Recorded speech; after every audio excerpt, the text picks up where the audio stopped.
Imagine you are standing in the Eternal City, not the gleaming marble metropolis of Augustus or the bustling, confident capital of Trajan. No, close your eyes and picture this. Rome, in the year 475 AD. The forum where Cicero once thundered is now a pasture for goats. The great aqueducts, those stone arteries of life, run dry or trickle with brackish water. The Colosseum, where gladiators once bled for the roar of 50,000, is home to a shanty town of refugees and a few scraggly weeds pushing through the cracked arena floor.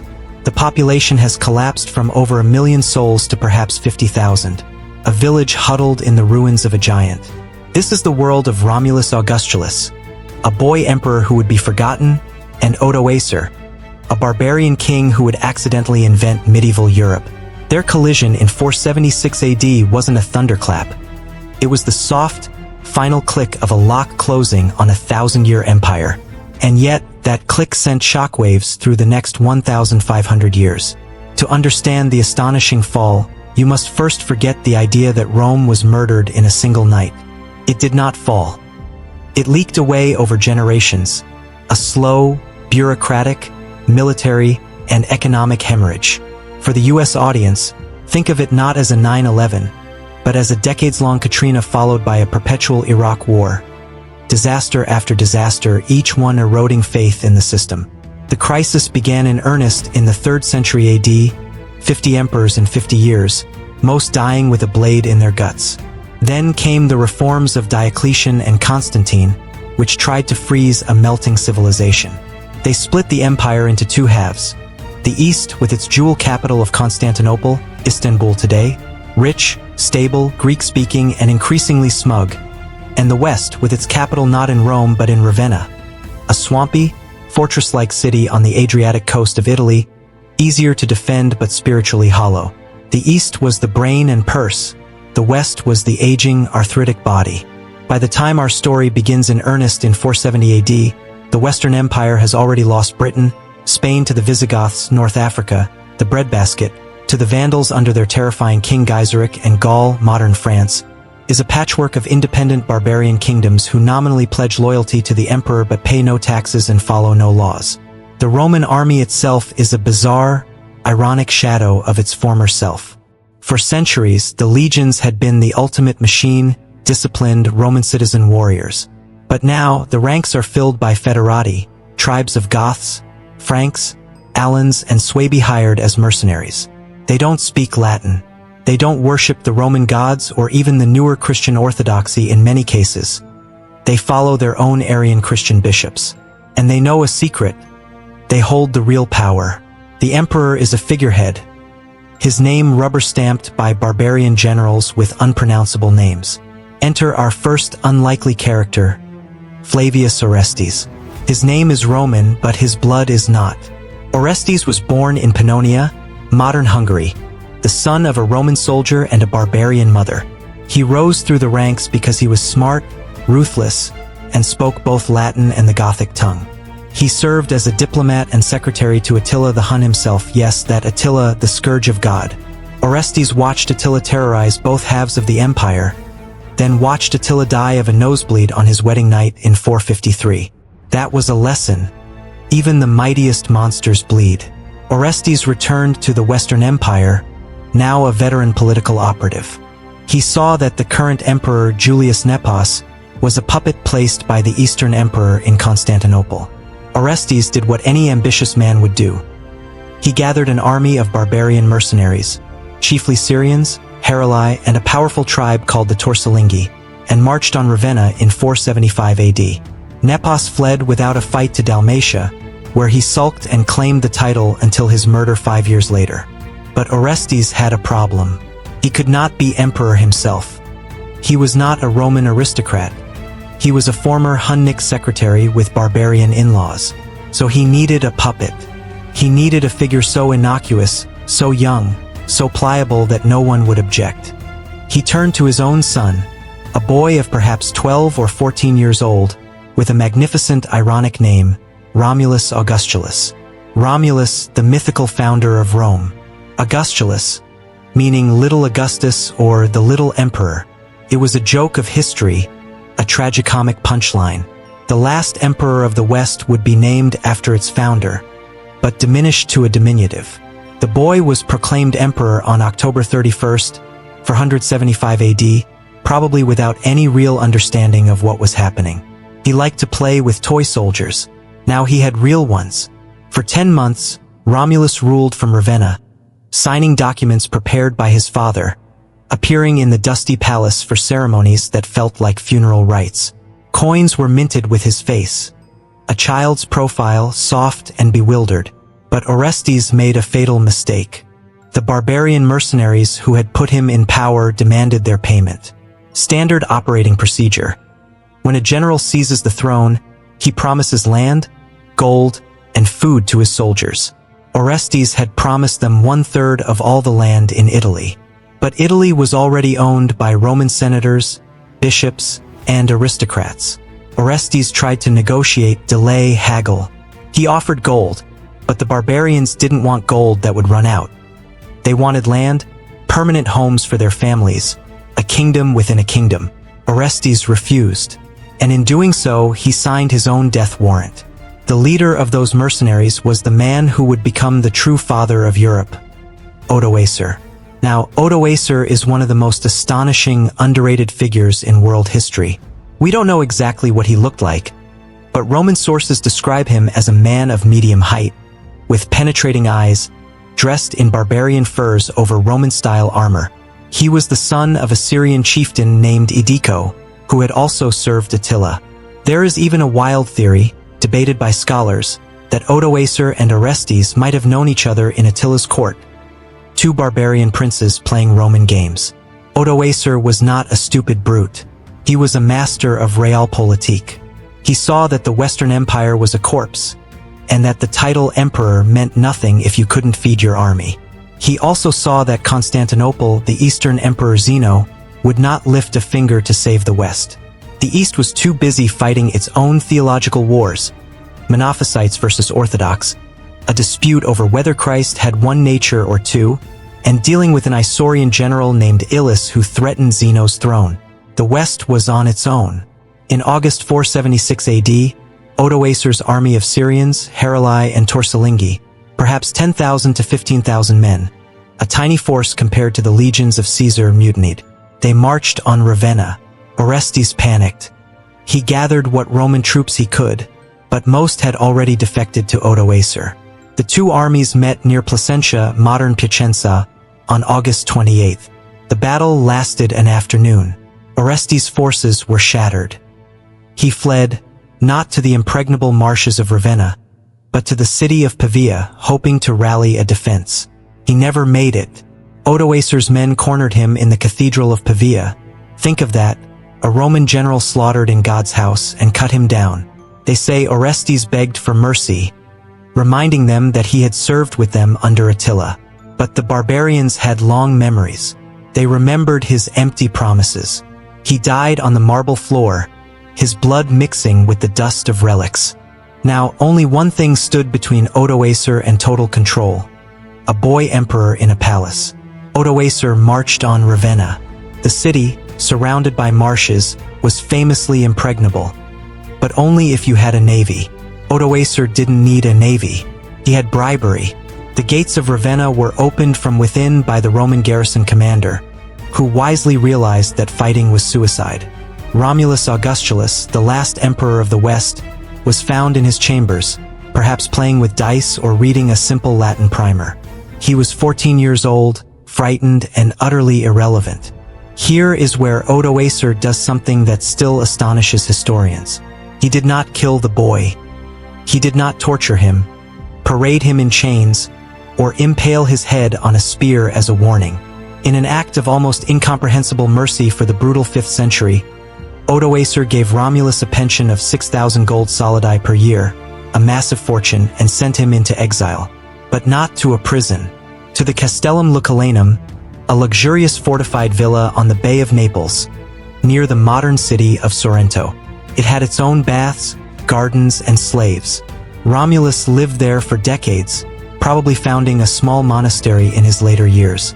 The last emperor of the West became a quiet, forgotten monk. He died sometime after 507 AD, maybe even as late as 520. No one recorded the exact date. For us today, that is the most haunting detail. The emperor of the known world vanished from history without an obituary. On September 4th, 476 AD, Odoacer made his masterstroke. He did not proclaim himself emperor. That would have been the barbarian cliché. Instead, he sent a delegation to Constantinople to Emperor Zeno with a message. The West no longer needs an emperor. The Western army has elected me, Odoacer, as its patrician. I will rule Italy in your name. Send me the imperial regalia, the purple cloak and the diadem. As a sign that you are the sole Roman emperor, East and West united under one throne. This was pure genius. In one stroke, Odoacer legitimized his rule. Rome had a long history of granting the title patrician to powerful generals, insulted no one, and made the Eastern emperor the nominal overlord of a West that Constantinople could never control. Zeno, faced with his own crises, had no choice but to accept. He sent a letter back. You may rule Italy as our representative. And with that letter, the Western Roman Empire legally, technically ceased to exist. But here is the astonishing, mind-bending truth. No one at the time realized that the empire had fallen. Let that sink in. In the streets of Ravenna, the fishmongers still sold fish. In Rome, the Pope Simplicius, a determined man who held the city together, still led processions to the crumbling basilicas. The Roman Senate, now a rump body of bored aristocrats, continued to meet and pass pointless resolutions. The legal system still invoked Roman law. The calendar still named the consuls of the year. The only difference was that the face on the coins changed from a child emperor to the profile of Odoacer. And even then, the coins read King of the Goths or Patrician, never Emperor. Life went on. The fall was not a scream. It was a whisper. The long-term impacts, however, were seismic, and they would resonate in American history centuries later. First, the political map of Europe fractured forever. Without a central Roman authority, the continent splintered into 1,000 warring pieces. Visigothic Spain, Frankish Gaul, Vandal North Africa, Ostrogothic Italy, after Odoacer was overthrown by Theodoric the Great in 493, a story for another day, and then later the Lombards, the Saxons, the Slavs. The idea of a single, unified Europe died for over 1,000 years. When Charlemagne was crowned Emperor of the Romans in 800 AD, it was a pale, ghostly imitation, a pope's desperate attempt to resurrect a corpse. Second, the Catholic Church became the last living Roman institution. With no emperor to enforce order, the Bishop of Rome, the Pope, stepped into the vacuum. He collected taxes, negotiated with barbarian kings, fed the poor, and preserved Roman literature and philosophy in monastic libraries. The Church didn't just survive the fall, it inherited Rome's soul. For the next millennium, every king in Europe would need the Pope's blessing. That power struggle, church versus state, would define the Middle Ages, lead to the Crusades, and eventually drive the Reformation, which in turn drove the Pilgrims to Plymouth Rock. Yes, you can trace a direct line from Odoacer's mercy to the Mayflower. If the Western Empire had survived, perhaps no independent church, no Reformation, and no religious refugees seeking a new world. Third, the fall of the West shifted the center of gravity of civilization eastward. Constantinople, the new Rome, endured for another 1,000 years, preserving Roman law, the Justinian Code, Roman engineering, and Greek science. When the Ottomans finally conquered Constantinople in 1453, Greek scholars fled west to Italy, bringing ancient texts that had been lost to the Latin West. Those texts ignited the Renaissance, a rebirth of Roman and Greek learning. And the Renaissance, in turn, gave birth to the Enlightenment, the scientific revolution, and the political ideals that shaped the United States Constitution. John Adams, Thomas Jefferson, James Madison, they were all reading Cicero, Tacitus, and Polybius, Roman authors whose works survived only because of the monasteries and libraries that rose from the ashes of 476 AD. And then there is the strange, ironic legacy of Romulus Augustulus himself. His name, that bizarre collision of founder and diminutive, became a symbol. For centuries, European poets and painters used the image of the boy emperor dethroned as a metaphor for lost innocence, fallen greatness, and the cruelty of time. Lord Byron wrote of him. The French painter Delacroix sketched him. In the 20th century, when Adolf Hitler dreamed of a 1,000-year Reich, he was consciously trying to surpass the Roman Empire, and when his bunker collapsed in 1945, many historians called it the fall of the Third Reich, consciously evoking 476 AD. Even today, when Americans talk about decline and fall, they are channeling Edward Gibbon, the 18th century historian who made 476 AD the most famous year in history. But let us end not with grand themes, but with a quiet image. Imagine the Bay of Naples in the year 510 AD. An old man, now perhaps 50 years old, with gray in his hair and a simple monk's robe, walks along the shore. He looks out at the sea where Roman galleys once patrolled. He sees a fishing boat, not a warship. He hears church bells, not the trumpets of legions. This man is Romulus Augustulus, the last emperor who never truly ruled. He probably thinks of his father Orestes, murdered on a cathedral floor. He thinks of Odoacer, who showed him mercy, only to be murdered himself by Theodoric the Great in 493. Stabbed through the back during a banquet toast, his body thrown into a gutter. The world of empires and barbarians, of purple robes and golden eagles, has moved on. And in that quiet, forgotten moment, the ancient world ends. The Middle Ages begin, not with a bang, not with a crash, but with the soft, slow breathing of a retired child emperor watching the Mediterranean waves wash over the ruins of everything his name once meant. That is the true story of 476 AD. It is not a story of good versus evil, Romans versus barbarians. It is a story of a system that rotted from within, a child who never asked for a crown, a barbarian who chose mercy over murder, and an empire that faded away so quietly that most people didn't notice until it was gone. And for America, a nation that often sees itself as the new Rome, the lesson is haunting. No empire, not even one that stands for 1,000 years, is forever. The eagles always, eventually, fall silent. The narrative does not end in 476 AD, it merely pivots. Because what happened next is even stranger, more violent, and more consequential than the fall itself. The boy emperor fades into monastic silence, but Odoacer's Italy becomes a stage for one of history's most brutal and brilliant dramas. Let us press forward, without pause, into the astonishing aftermath. Odoacer ruled Italy from 476 to 493 AD. For 17 years, he proved to be a remarkably effective and Roman-style ruler.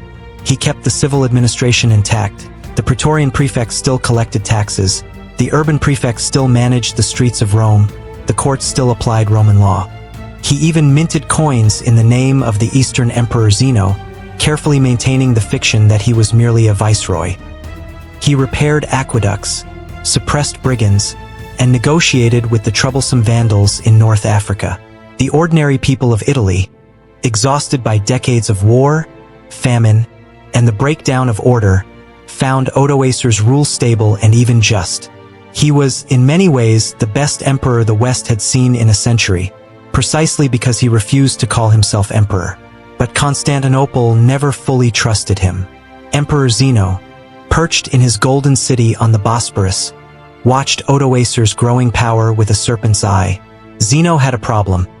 He had a dangerous rival named Theodoric, a man who could not be killed, could not be bribed, and could not be ignored. Let me introduce you to Theodoric the Great, one of the most extraordinary figures of the entire early Middle Ages, a man who straddled the worlds of barbarian war chief and Roman philosopher king. Theodoric was the son of Theodomir, king of the Ostrogoths, the Eastern Goths, as opposed to the Visigoths or Western Goths. He was born around 454 AD, just as the Western Empire was entering its death spiral. As a child, he had been sent to Constantinople as a hostage, a common practice to ensure tribal loyalty. But instead of rotting in a dungeon, young Theodoric received the finest Roman education. He learned to read Latin and Greek, studied military strategy, attended the imperial court, and absorbed Roman law, philosophy, and Christianity, though he remained an Arian Christian, considered heretical by the Catholic majority. He returned to his people as a bilingual, bicultural weapon, a barbarian who thought like a Caesar. By the 480s, Theodoric had united the scattered Ostrogothic tribes in the Balkans and become a constant thorn in Zeno's side. Sometimes he fought for the empire, sometimes he fought against it. He sacked cities, demanded gold, and then made peace, only to break it again. Zeno realized he had a tiger by the tail. Then he had a brilliant, cynical idea. Why not send the tiger to eat another tiger? In 488 AD, Zeno proposed a deal to Theodoric. "Go to Italy," the emperor said. "Odoacer has grown too powerful. He calls himself my representative, but he acts as a king. Remove him, conquer his kingdom. In return, I will recognize you as the legitimate ruler of Italy. You will govern as my viceroy, just as Odoacer does now. Take your entire people, your army, your families, your wagons, your livestock, and go west. Leave the Balkans in peace." Theodoric understood the trap. Zeno was sending him into a meat grinder. Italy was a ruin, its wealth looted, its population diminished. Odoacer had fortified every city and commanded a battle-hardened army of Syrians, Heruli, and Roman defectors. The campaign would be brutal, long, and uncertain. But Theodoric also saw the opportunity. He would no longer be a wandering chieftain, living off imperial handouts.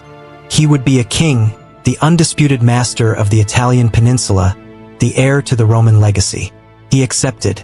In the autumn of 488 AD, Theodoric led an estimated 100,000 Ostrogoths, 20,000 warriors and perhaps 80,000 women, children, elders, and slaves, on an epic migration across the snowy Julian Alps into Italy. Think of that number. 100,000 people, with ox carts piled high with belongings, with herds of sheep and goats, with blacksmiths and priests and storytellers. It was a nation on the move, and waiting for them in the Valley was Odoacer, who knew exactly what was coming. The war that followed lasted 5 years, from 488 to 493 AD. It was not a series of grand set-piece battles in the style of Caesar, but a grinding, miserable, attritional conflict of sieges, ambushes, betrayals, and starvation. The first major clash came at the Isonzo River, near modern-day Gorizia on the Italian-Slovenian border, in August 489. Theodoric's cavalry swept across the river and smashed Odoacer's forces. Odoacer retreated to Verona, a Roman fortress city. Theodoric followed and won a second victory outside its walls, then a third at the Adda River. Each time, Odoacer escaped with a remnant of his army, slipping away into the marshes of Ravenna. He knew what he was doing. He was playing for time, for winter, for the exhaustion of the invader. Theodoric's army, far from home, began to suffer. Food ran short. Disease spread through the crowded camps. The Gothic women and children, huddled in makeshift shelters, began to die. By the spring of 490, Theodoric had Odoacer cornered in Ravenna, that same swampy, impregnable city where Romulus Augustulus had surrendered 14 years earlier. But Ravenna was still a fortress. Its walls, built of thick brick and mortar, rose directly from the surrounding lagoons. The only approaches were narrow causeways easily defended. Odoacer had stockpiled grain, salted pork, and wine. He could wait for years, and Theodoric did not have years. His people were starving. His warriors were deserting. The Romans of northern Italy, initially neutral, began to waver, some supporting Odoacer, others secretly sending messages to Theodoric. The war turned into a siege that would test the limits of human endurance. For 3 long years, from 490 to 493, the siege of Ravenna ground on. Theodoric built a fleet of small boats to block the city's access to the Adriatic Sea, cutting off supplies by water. He constructed a wooden palisade around the entire perimeter, a ring of pointed stakes and earthworks that turned the siege lines into a fortified city of their own. Inside Ravenna, Odoacer's men ate the horses, then the dogs, then the cats, then the rats. They boiled leather for soup. They paid desperate Roman citizens to sneak through the marshes at night, carrying handfuls of grain on their backs. Some got through. Most were caught by Theodoric's patrols and hanged from the palisade as a warning. Meanwhile, both sides sent endless embassies to Constantinople, begging for support. Zeno, the master manipulator, played them against each other. He sent letters to Theodoric saying, "Hold firm. I will send reinforcements." He sent separate letters to Odoacer saying, "Resist, I will negotiate a truce." In truth, he sent neither reinforcements nor a truce. He wanted both men to bleed each other white. The turning point came in the winter of 492 to 493, the worst in living memory. The Po River froze solid. Snow buried the corpses of horses and men who had died of exposure. Inside Ravenna, Odoacer's bishop, a desperate, courageous man named John, slipped out of the city disguised as a fisherman and made his way to Theodoric's camp. He begged for terms. "My people are eating their own shoes," he said. "The children are dying. For the love of God, end this." Theodoric, who was himself running out of food and whose own people were freezing in their tents, agreed to negotiate. Odoacer, from behind the walls, sent word, "Let us meet. Let us divide Italy. You take the north, I take the south. Let us rule as brothers."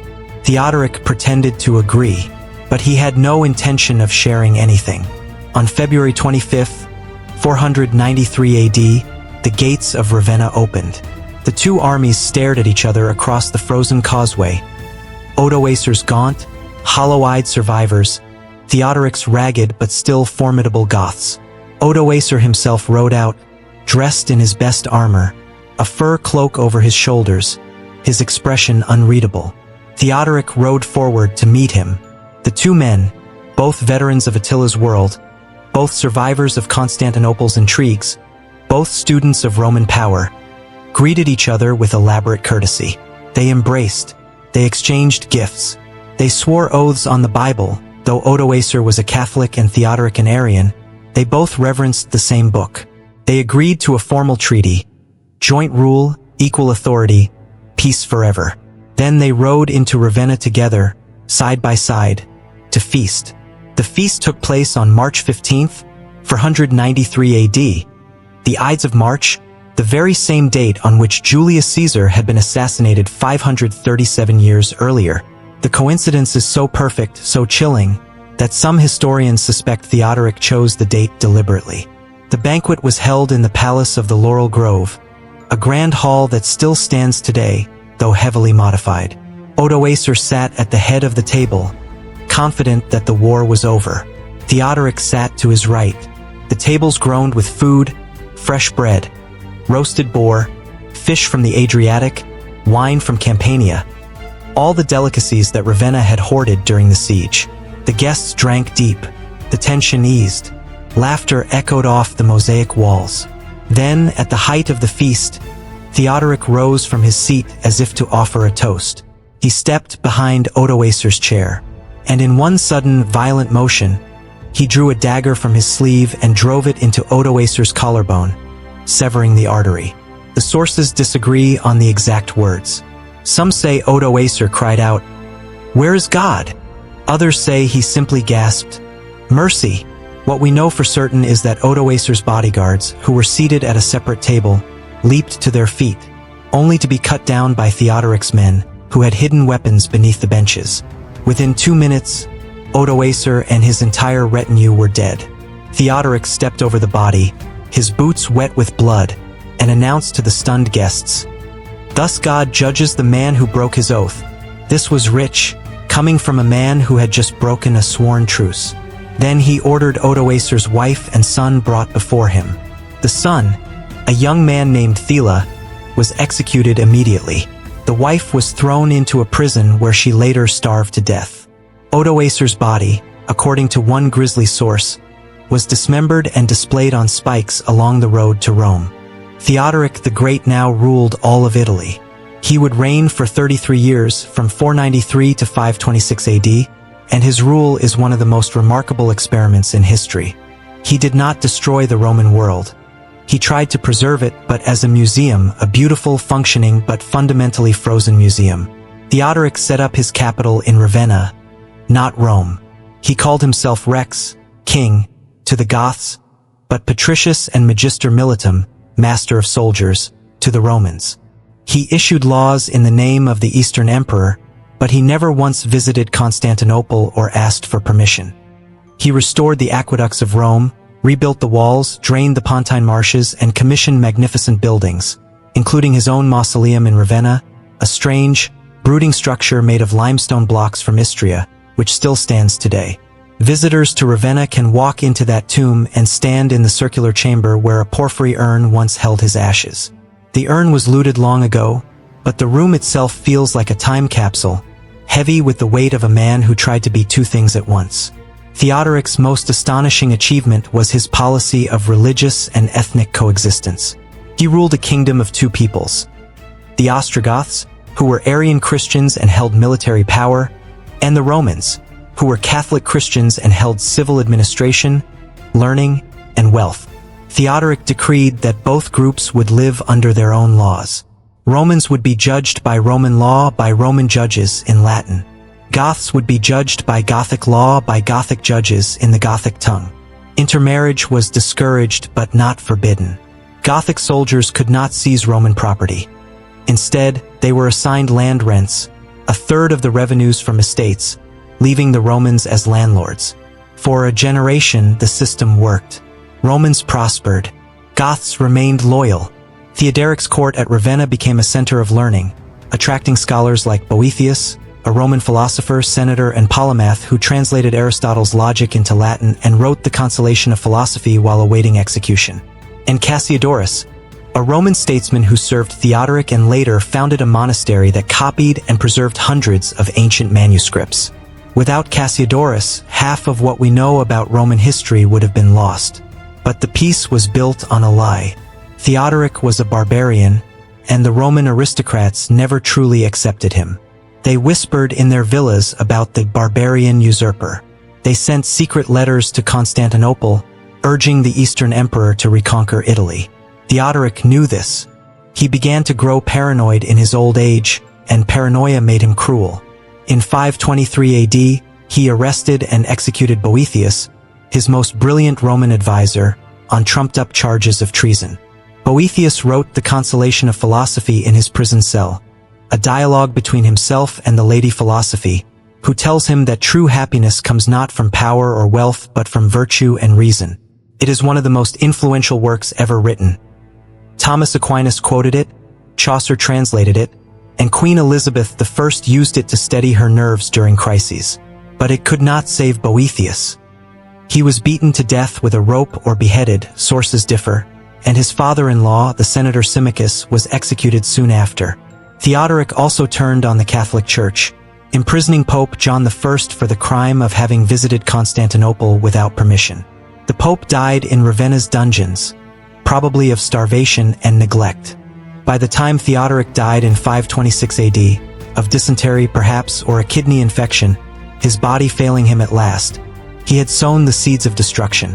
His daughter Amalasuntha, a brilliant, Roman-educated woman, tried to rule as regent for her young son Athalaric. But the Gothic warriors refused to be led by a woman and a child. Amalasuntha was strangled in her bath in 535 AD by her own cousin, Theodahad, who then proved to be a coward and a fool. The chaos in Italy caught the attention of a new emperor in Constantinople, Justinian the Great, one of the most ambitious rulers in history, a man who dreamed of restoring the Roman Empire to its full ancient glory. His general, Belisarius, a military genius who never lost a battle, landed in Sicily in 535 AD and began the Reconquest of Italy. The war would last 20 years, reduce Rome to a ghost town, and destroy the Ostrogothic kingdom forever. But that is a story for another chapter, the final chapter of Roman Italy, a chapter of plague, famine, and the last desperate stand of the Gothic people. For now, let us return to where we began. The quiet bay of Naples, the old monk who was once an emperor. Romulus Augustulus outlived Odoacer by decades and possibly outlived the early years of the Gothic War. The last record of him dates to around 507 AD, when he signed a document as a donor to a monastery. After that, silence. He died and no one wrote it down. His villa eventually crumbled into the sea. Today, tourists visiting Sorrento can walk the cliffs and see the ruins of the Castellum Lucullanum. A few scattered stones, a broken wall, a mosaic floor half buried in weeds. There is no statue of Romulus Augustulus. No monument, no plaque, The last Roman emperor of the West is commemorated by nothing except the memory of a name. And that, perhaps, is the truest lesson of 476 AD and all that followed. Empires rise, empires fall. Barbarians become kings, kings become philosophers, philosophers become martyrs. Children are crowned and forgotten. The only things that last are the stories we tell, and the choices we make about mercy and cruelty, coexistence and conquest, memory and oblivion. Odoacer chose mercy when he spared the boy. Theodoric chose murder when he killed the king at dinner. Both men are remembered, but in very different lights. When you, an American reader in the 21st century, look out at your own country, your own world, and wonder if it, too, is declining, remember that decline is not a cliff but a fog. It rolls in slowly. Most people don't notice until it's too late.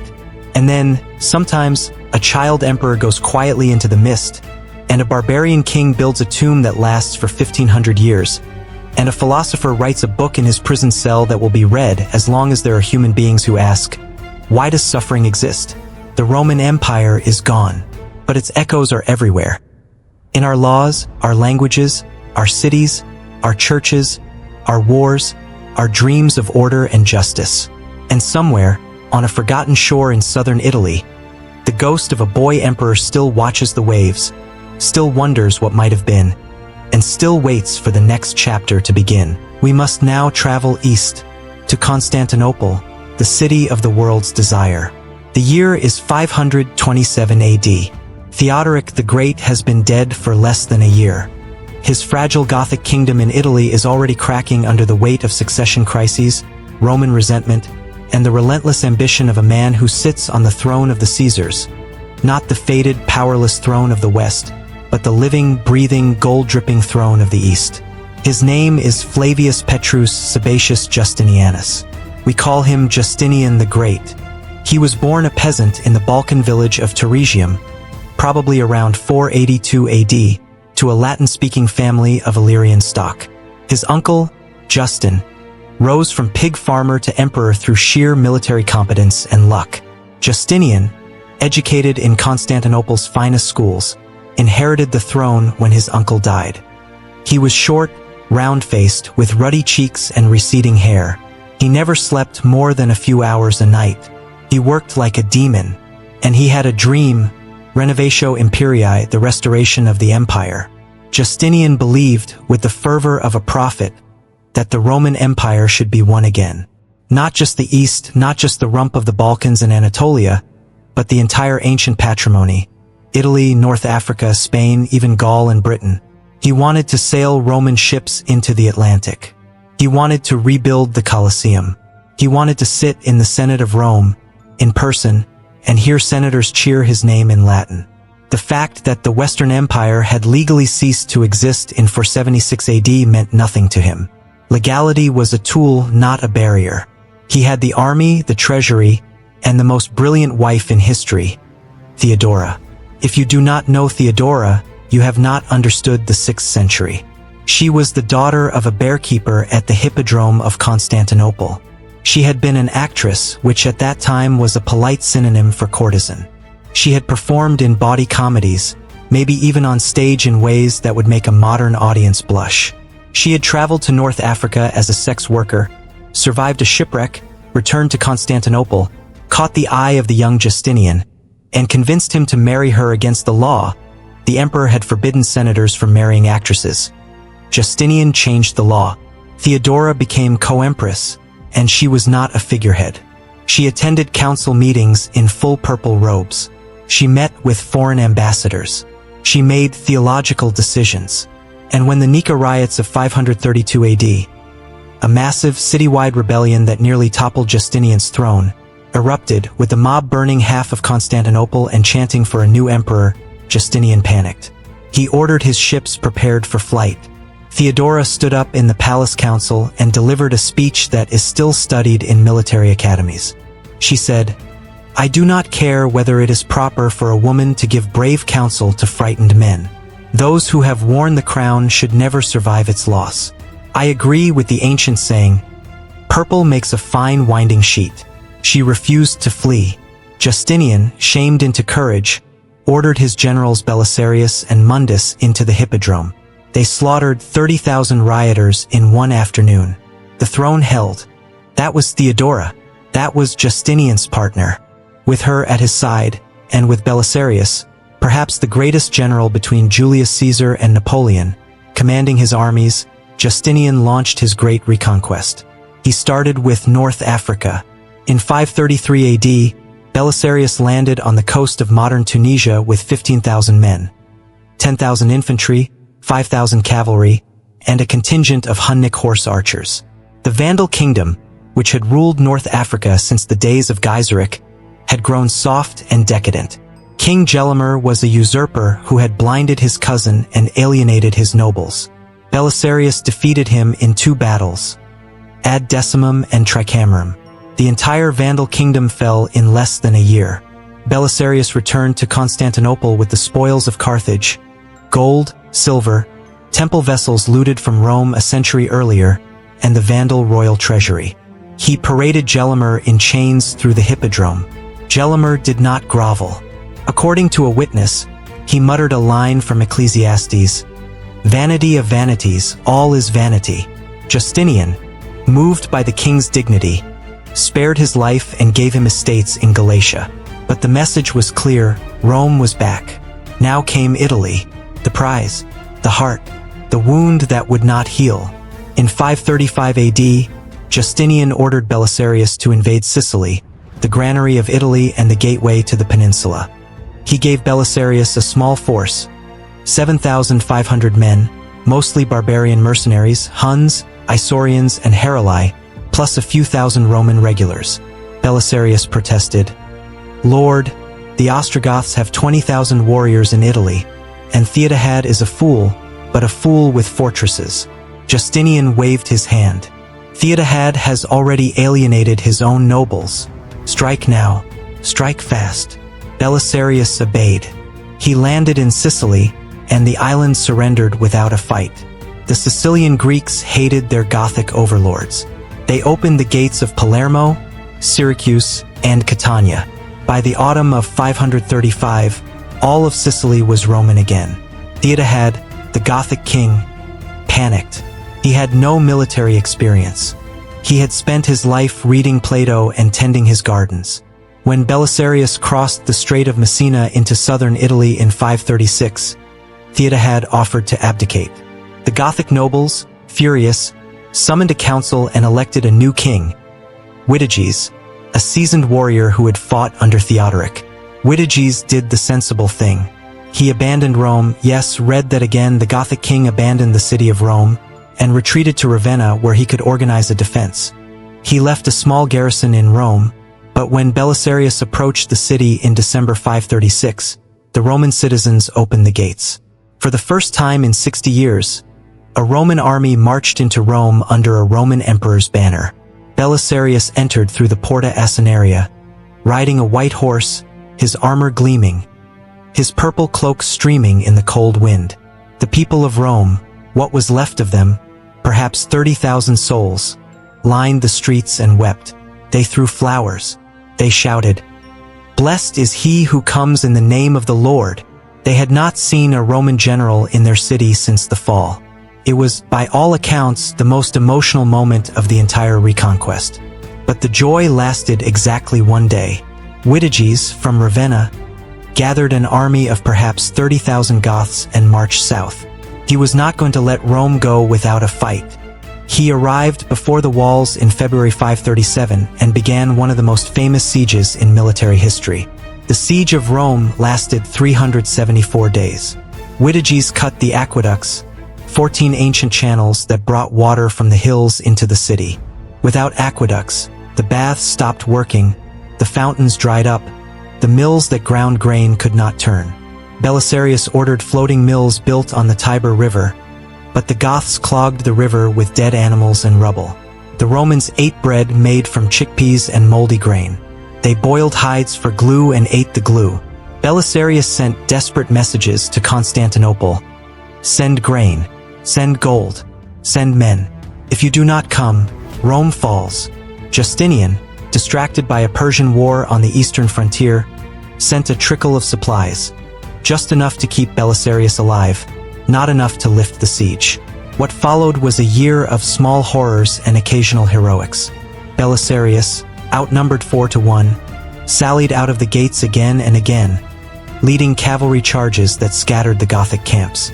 He was wounded twice, once in the foot, once in the face, but never left the walls. He had archers on every tower, and he trained the Roman citizens to fight alongside his soldiers. Old men dropped rocks from windows. Women poured boiling oil on Gothic ladders. Children threw pottery shards and screamed insults. At one point, the Goths built a massive siege tower, taller than the walls, covered in wet hides to resist fire arrows. Belisarius had his men mount the largest ballistae, Roman catapults, on the walls and fire flaming bolts. The tower burned with a roar that could be heard across the Tiber. Witiges, watching from his camp, reportedly tore his clothes and cried out, "What kind of man is this? He turns stones into fire." In March 538, Belisarius received the reinforcements he had begged for, 7,000 men led by a Byzantine eunuch general named Narses. But Narses and Belisarius hated each other. Narses was a court favorite, a tiny, shriveled man with a high-pitched voice and a mind like a steel trap. He had no military experience, but he had Justinian's ear. He countermanded Belisarius's orders, delayed movements, and spread rumors that Belisarius planned to declare himself emperor. The two Roman armies nearly fought each other outside the walls of Rimini. Witiges, watching this dysfunction, made a desperate gamble. He abandoned the siege of Rome and marched north to defend Ravenna. The Romans poured out of the gates, cheering. The siege was over. Rome had survived, but the war dragged on for 4 more years. Belisarius chased the Goths up the spine of Italy, through the Apennine Mountains, across the Po River, into the Venetian lagoons. He captured Ravenna in 540 AD, not by force but by a trick. He pretended to accept the Gothic offer to make him Western Emperor. The Goths opened the gates, cheering their new king, and Belisarius rode in, then immediately arrested the Gothic nobles and declared the city for Justinian. It was a masterpiece of deception, but it sowed distrust. Justinian, hearing the rumors that Belisarius had been offered the Western crown, never fully trusted his general again. He recalled Belisarius to Constantinople and sent him to fight the Persians, leaving Italy under the command of lesser men. Those lesser men, John the Sanguinary, Vitellius, Besses, were cruel and incompetent. They alienated the Goths, looted the Roman civilians, and allowed the Gothic resistance to regroup under a brilliant new king, Totila. Totila is the tragic hero of the Gothic War, a figure straight out of epic poetry. He was young, perhaps 30 years old, handsome, with long blonde hair and a voice that could charm birds from trees. He had fought under Witiges and learned the art of war from the ground up. In 541 AD, he was elected king by the remaining Gothic warriors in northern Italy. He did not repeat Witiges' mistakes. He did not lay siege to Rome immediately. Instead, he waged a guerrilla war. Ambushes, night attacks, sudden raids that melted back into the mountains. He wore down the Roman garrisons one by one. He retook Naples, then Benevento, then Capua. By 546 AD, he had encircled Rome again. This time, the city was defended by Besses, a greedy Thracian general who stole food from the people and sold it at ruinous prices. The Romans starved. They ate dogs, cats, mice, and eventually, according to the historian Procopius, who is our main source for this war, they ate human flesh. One father killed and cooked his own child. When Totila finally stormed the walls in December 546, he found a city of the dead. Perhaps 500 souls remained alive. The rest had fled or perished. Totila showed mercy. He forbade looting. He fed the survivors. He ordered his Goths to remove the dead and bury them in common graves. Then he announced that Rome would no longer be a capital. He ordered the walls dismantled and the buildings left to rot. He withdrew to the countryside, leaving Rome a ghost town. For 40 days, Rome was empty, truly empty for the first time since its founding in 753 BC. Then Belisarius, who had been sent back to Italy for one last campaign, marched on the city with a tiny force of 4,000 men. He entered through a broken gate, found no one, and began the heartbreaking work of rebuilding. He patched the walls. He dug new wells. He sent messengers to the surrounding villages. "Come back. Rome lives." Slowly, a trickle of refugees returned. But Belisarius did not have enough men to hold the city. Totila returned, and Belisarius was forced to retreat. The war became a grim, pointless back and forth, each side capturing and recapturing the same ruined towns, each victory hollow because there was nothing left to win. In 548 AD, Theodora died of cancer. Justinian, devastated, lost interest in the Reconquest. He recalled Belisarius for the last time and relieved him of command. Belisarius, now an old man broken by suspicion and failure, retired to Constantinople. In 562 AD, he was accused of conspiracy, stripped of his wealth, and reduced to begging in the streets, though that famous image of the blind Belisarius holding out a bowl may be a legend. He died in 565 AD, a few weeks before Justinian himself. The great emperor and his greatest general left this world within a month of each other. Neither saw the end of the Gothic War. That end came in 552 AD under a different Roman general, Narses the eunuch. Narses, whom Belisarius had despised, proved to be a military genius in his own right. He raised a new army of 20,000 men, including a contingent of 5,000 Lombards from the Danube barbarians who would later turn on Rome themselves. He marched into Italy and met Totila at the Battle of Tegini, in the Apennines. The battle was a slaughter. Totila's cavalry charged uphill into a wall of Roman spearmen and archers. The Goths fell in rows. Totila himself was struck by a javelin and died on the field. His body was stripped of armor and buried in a secret grave, location unknown. Without Totila, the Gothic resistance collapsed. Narses mopped up the remaining strongholds and declared Italy reconquered. In 554 AD, Justinian issued the Pragmatic Sanction, a law that reorganized Italy as a Byzantine province. Rome would be governed from Ravenna, which became the seat of the Byzantine Exarch. The Senate, which had limped along for 8 decades after the fall, was finally abolished. The last Roman senators melted away into private life. But what had Justinian won? A desert. The Gothic War had lasted 20 years, from 535 to 555. In that time, Italy's population fell by perhaps 2/3. Rome, which had housed 1 million people under Augustus, now housed perhaps 15,000, and many of those were refugees squatting in the Colosseum and the baths of Caracalla. The aqueducts were shattered beyond repair. The great road network, the Via Appia, the Via Flaminia, was overgrown and impassable. The countryside was littered with unburied bones. The Byzantine garrison, when it arrived, found a land without tax revenues, without trade, without hope.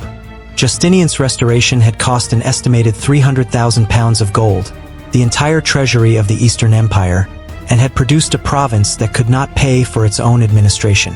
Within 50 years, a new barbarian people, the Lombards, would sweep down from the Danube and conquer most of Italy, reducing the Byzantine holdings to a thin corridor from Ravenna to Rome and the toe of the boot around Naples. The Lombards would rule for 200 years, until another Frankish king, Charlemagne, came down to liberate Italy in 774 AD. And then, of course, the Franks would become the French and the Germans and the Holy Roman Empire and all the tangled roots of modern Europe. Let us pause here in the ruins of Rome in the year 555 AD. Imagine a man named Gregory. He is a Roman aristocrat, born into a wealthy senatorial family. He has watched the Gothic War from his family's estate on the Celian Hill. He has seen his father's library burned for firewood. He has seen his mother sell her jewels for a sack of grain. He has seen the Goths, then the Romans, then the Goths again, then the Lombards. He has seen everything crumble. In 575 AD, Gregory will give away his remaining wealth, convert his family villa into a monastery, and become a monk. In 590 AD, he will be elected Pope Gregory the Great, the first monk to sit on the throne of St. Peter. And as Pope, he will look out at the desolation of Rome and do something extraordinary. He will negotiate with the Lombards, feed the starving people, organize the church into a temporal power, and send missionaries to England, missionaries who will convert the Anglo-Saxons, who will create the first English literature, who will build monasteries that preserve the last copies of Virgil, Ovid, and Cicero. Pope Gregory the Great, born from the ashes of the Gothic War, will become the true father of the Middle Ages. Without him, there would have been no Charlemagne, no Holy Roman Empire, no Papal States, no Renaissance. Without the destruction of Justinian's war, there would have been no Pope Gregory. The fall creates the rise. The night births the dawn. And what of Romulus Augustulus, the boy emperor with whom we began? He is long dead by now, his bones scattered in the Bay of Naples. But his ghost still walks, because the title Emperor of the West never truly died. It slept. In 800 AD, Pope Leo III will crown Charlemagne with that same title, resurrecting it as a claim against the Byzantine Empress Irene. In 962 AD, Otto the Great will be crowned Holy Roman Emperor, a title that will last until Napoleon abolishes it in 1806. The last man to call himself Holy Roman Emperor was Francis II, who died in 1835. And when he died, the ghost of Romulus Augustulus finally, truly, perhaps, rested. Because the dream of Rome, the dream of law, of order, of a single civilized world, had been passed like a torch to new hands. To the Spanish who colonized the Americas. To the British who built an empire on which the sun never set. And to the Americans who wrote their constitution in Roman forms, who built their capital in Roman style, who named their Senate after Rome's Senate, who saw themselves as the new Rome. We are the heirs of 476 AD. Every time you walk past a courthouse with columns, every time you hear the word veto or senator or republic, every time you read a novel with a hero or a tragedy with a flawed king, you are touching the long shadow of the fall.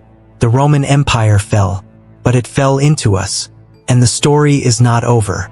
It will never be over, as long as human beings build cities, make laws, fight wars, and dream of something that lasts forever. The eagles are silent, but the echo of their wings still stirs the air.